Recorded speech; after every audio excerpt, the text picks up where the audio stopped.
আজ আমরা কথা বলবো এমন এক ছবির বিষয় যেখানে ট্যাঙ্কের গল্পকে একটি নতুন আঙ্গিকে দেখানো হয়েছে। এমন একটি ট্যাঙ্ক যা একটি লেজেন্ডে পরিণত হয়েছে। এটি ছিল জার্মানির টাইগার ট্যাঙ্ক, যা কখনো হারতো না, কিন্তু তাকে হারিয়েছিল এক রাশিয়ান ট্যাঙ্ক যেটা যুদ্ধের ধারা বদলে দেয়। ছবির নাম T-34। তাহলে চলুন শুরু করি, কিন্তু তার আগে নমস্কার বন্ধুরা, আমি স্যাম আর আপনারা দেখছেন নো দি স্টোরি। ছবি শুরু হয় এক রাশিয়ান মিলিটারি ট্রাক দিয়ে, যা সরবরাহ নিয়ে যাচ্ছে। ট্রাক থেকে একজন সৈনিক নেমে আসে এবং রাস্তার সাইনবোর্ড ভাঙতে শুরু করে। এই সৈনিক হলেন আমাদের নায়ক নিকোলাই। হঠাৎই সামনে থেকে জার্মান আর্মির আক্রমণ দেখা যায়। নিকোলাই সঙ্গে সঙ্গে ট্রাকটি দ্রুত একটি ট্যাঙ্কের দিকে ঘোরায়। ট্যাঙ্কটি গুলি চালায়, কিন্তু নিকোলাই তার চতুরতা দিয়ে রক্ষা পায় এবং প্রতিবার সে তার দক্ষতার সাহায্যে ট্যাঙ্কের ফায়ারিং থেকে বেঁচে যায়। সেই জার্মান অফিসারও নিকোলাইয়ের কৌশল দেখে মুগ্ধ হয়ে যায়। এবার দৃশ্য পরিবর্তন হয় আর আমাদের নিয়ে যায় রাশিয়ান মিলিটারি বেসে। সেখানে সৈন্যের অভাব, ট্যাঙ্কও সীমিত পরিমাণে অবশিষ্ট এবং কমান্ডার আহত হয়ে পড়ে আছেন। ঠিক সেই সময় নিকোলাই আসে, একজন প্রশিক্ষিত ট্যাঙ্ক কমান্ডার। তাকে সঙ্গে সঙ্গে একটি দল দেওয়া হয়, যার সবচেয়ে গুরুত্বপূর্ণ সদস্য হলেন ড্রাইভার স্টেফান। মিশনটি হলো এক গ্রামে মেডিকেল স্টাফকে কভার দিয়ে পৌঁছানো, কিন্তু সমস্যা হলো সামনে জার্মানদের পুরো ট্যাঙ্ক ব্যাটালিয়ন দাঁড়িয়ে আছে। বাকি সৈন্যরা হাসে যে শুধু একটি ট্যাঙ্ক নিয়ে তাদের সামনে যাওয়া আত্মঘাতী কাজ, কিন্তু নিকোলাই তার আত্মবিশ্বাস দিয়ে সবাইকে বোঝাতে সক্ষম হয়। ট্যাঙ্ক প্রস্তুত করে দলটি রওনা হয়। পরের দিন আমরা দেখি জার্মান ট্যাঙ্কগুলি গ্রামের দিকে এগোচ্ছে। তাদের নেতৃত্ব দিচ্ছে সেই জার্মান অফিসার যিনি আগে নিকোলাইকে বাঁচতে দেখেছিলেন। নিকোলাই এবং তার দল গ্রামের ভেতরে লুকিয়ে তাদের অপেক্ষা করছে। জার্মান অফিসারের সন্দেহ জন্মায়, কারণ গ্রাম একেবারে জনমানব শূন্য। ঠিক সেই সময় রাশিয়ানরা তাদের জাল বুনতে শুরু করে। একটি নকল অ্যান্টি ট্যাঙ্ক গান দেখিয়ে জার্মানদের বিভ্রান্ত করে। যেই ট্যাঙ্কগুলো কভার থেকে বের হয়, নিকোলাই তার আসল ট্যাঙ্ক যা ঘাসে লুকোনো ছিল তা বের করে এবং মাত্র একটি শট দিয়ে দুইটি জার্মান ট্যাঙ্ক ধ্বংস করে।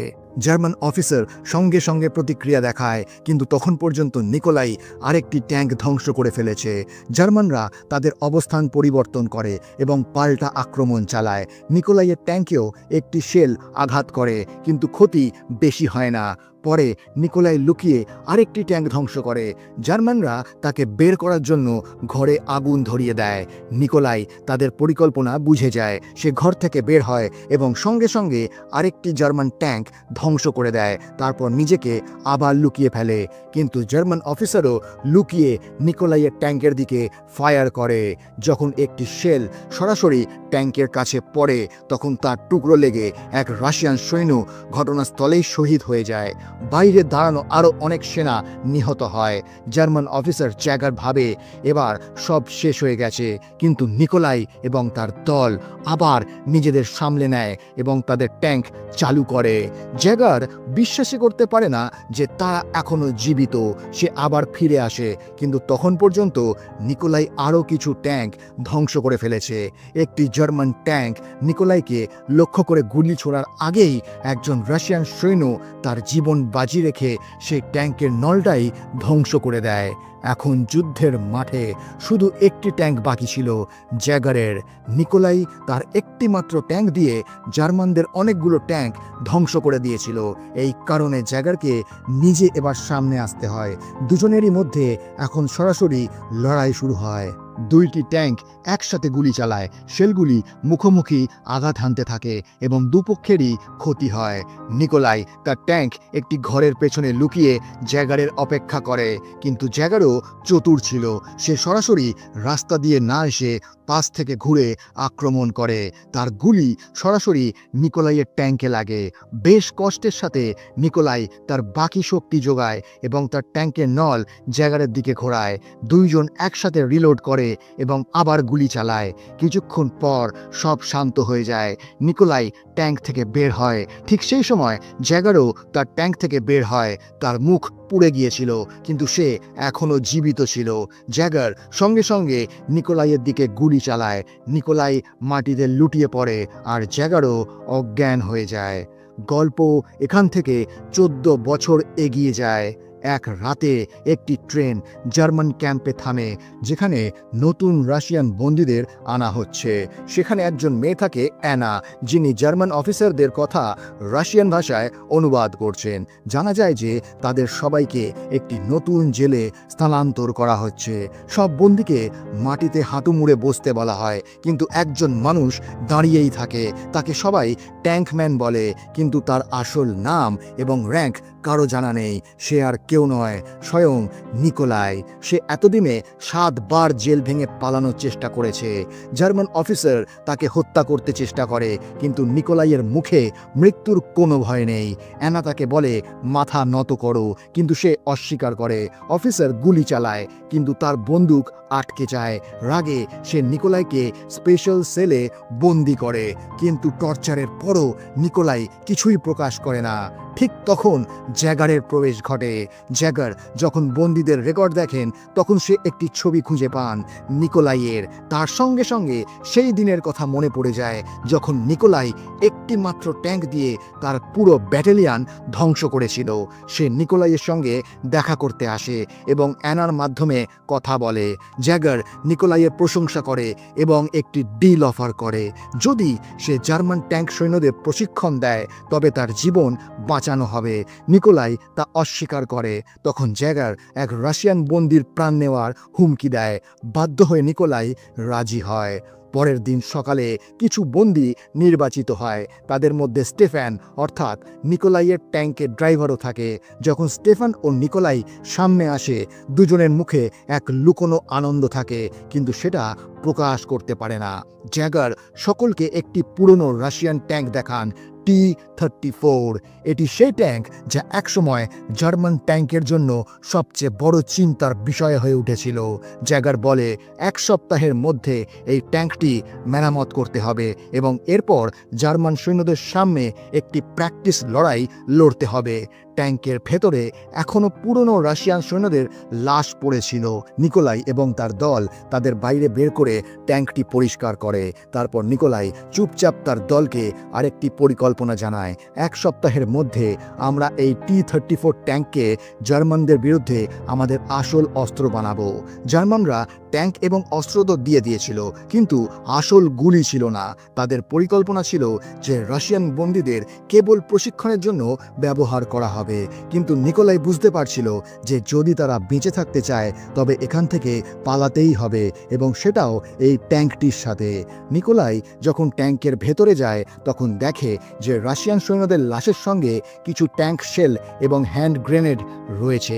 নিকোলাই সঙ্গে সঙ্গে জ্যাগারের কাছে যায় এবং অনুরোধ করে যে এই শহীদ সৈন্যদের সম্মানসহ কবর দেওয়ার ব্যবস্থা করা হোক। জ্যাগার সম্মতি জানায়।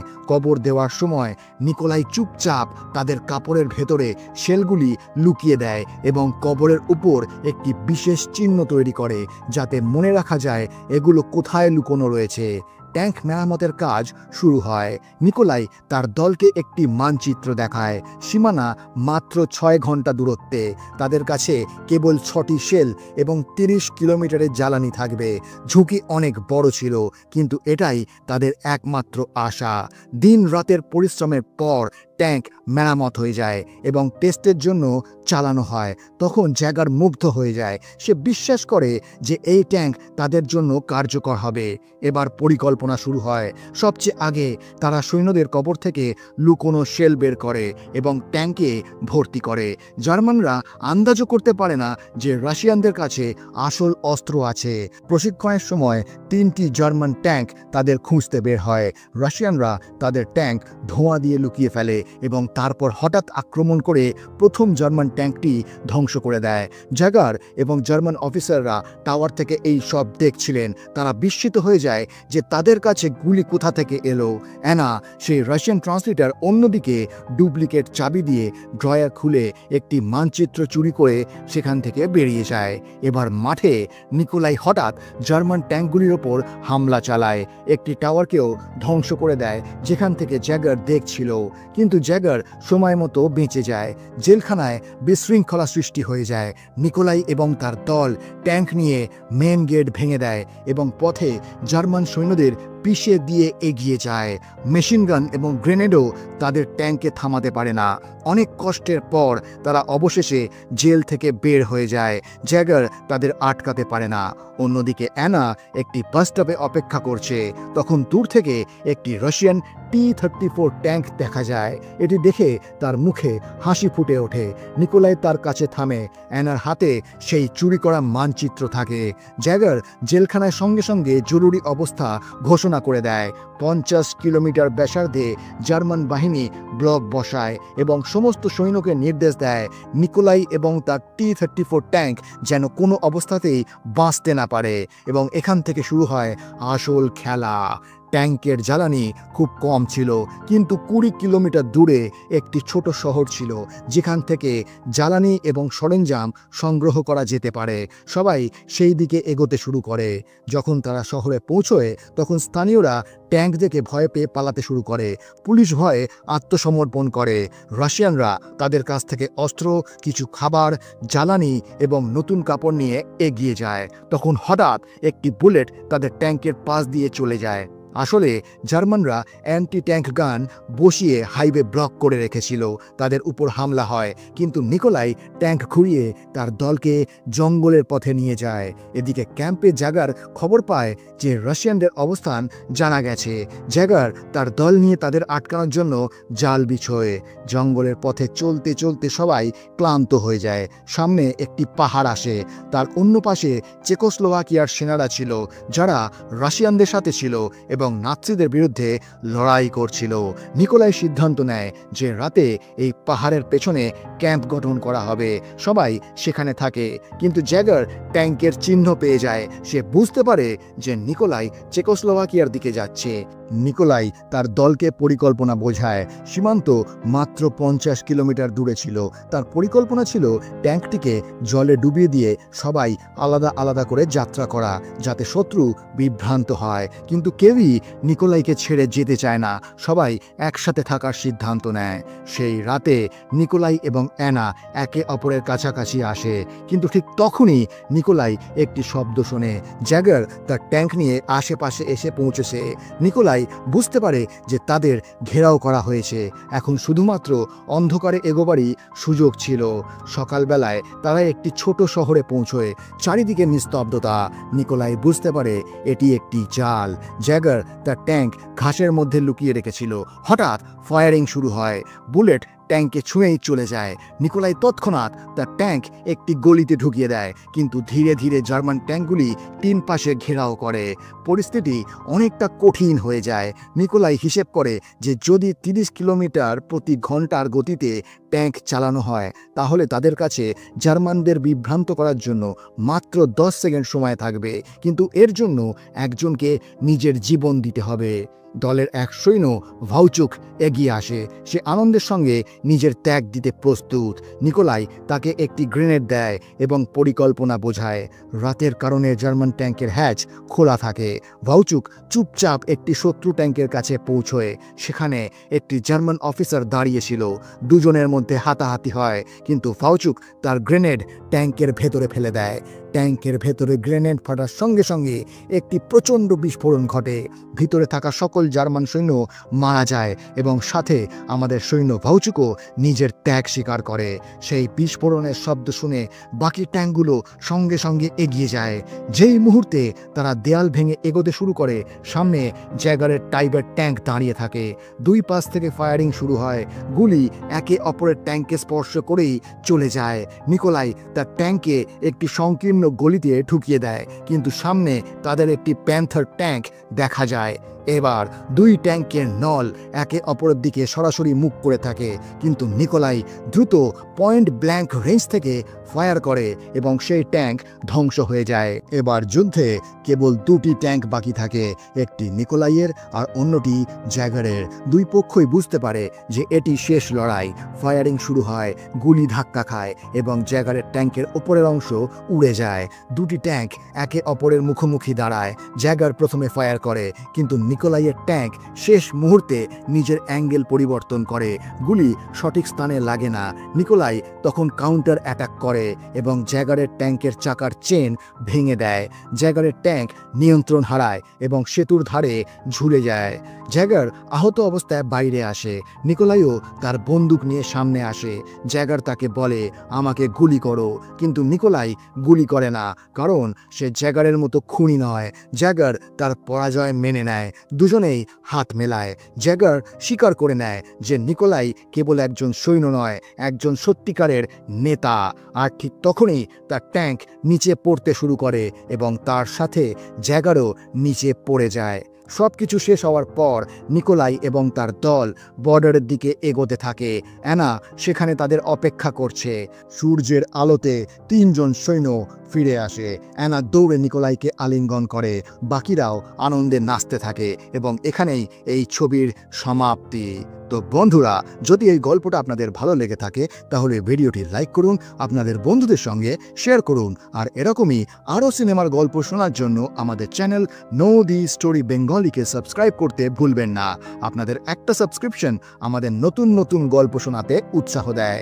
দেখা হবে পরের ভিডিওতে আরও এক মন ছুঁয়ে যাওয়া গল্প নিয়ে। ততক্ষণ নিজের খেয়াল রাখুন। ধন্যবাদ।